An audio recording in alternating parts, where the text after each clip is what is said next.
आपल्यासोबत आहेत काँग्रेसचे ज्येष्ठ नेते अमीन पटेल. सर, काय सांगाल? पुण्यात रिसेंटली काँग्रेस प्रवक्त्यांवर हल्ला झाला, त्याबद्दल काय सांगाल? नाही, हे लय निंदनाची गोष्टी आहेत. असं काँग्रेसच्या प्रवक्ता हल्ला झाला, कामात चालणार नाही.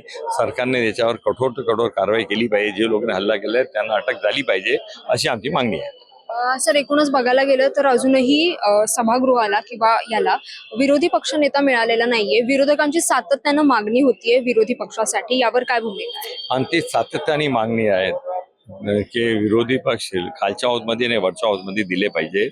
आम्ही वारंवार आमची ही माग घेऊन अनेक फोरममध्ये हे मुद्दा उचललेला आहे. हाऊसमध्ये उचललेला आहे, हाऊसच्या बाहेर पण उचललेला आहे.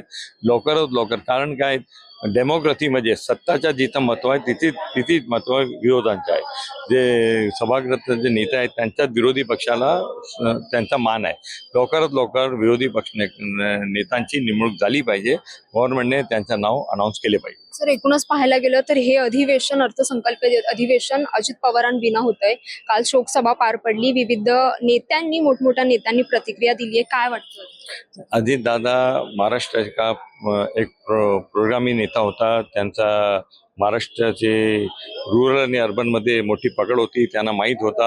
आणि इतकी वर्ष फायनान्स मिनिस्ट्री हँडल करताना त्यांना महाराष्ट्राचा पॉझिटिव्ह आणि नेगेटिव्ह दोघांची त्यांच्या जाण होती.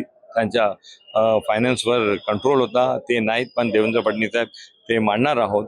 पण अजितदादाची कमी आम्हाला हाऊसमध्ये दिसत आहे. एकूणच रोहित पवारांकडून सातत्यानं आरोप होत आहेत आणि शंका उपस्थित केल्या जातात की अजित पवारांचा हा अपघात, हा घातपात आहे. यावर आपलं म्हणणं? आणि ह्याच्यामध्ये सरकारने चौकशी केली पाहिजे. दूधच्या दूध, दूधच्या पाणी, पाणीच्या होऊ दे. तर हे होते सर काँग्रेसचे ज्येष्ठ नेते अमीन पटेल. मी जान्हवी जाधव, कॅमेरामॅन आसिम सह, मुंबई.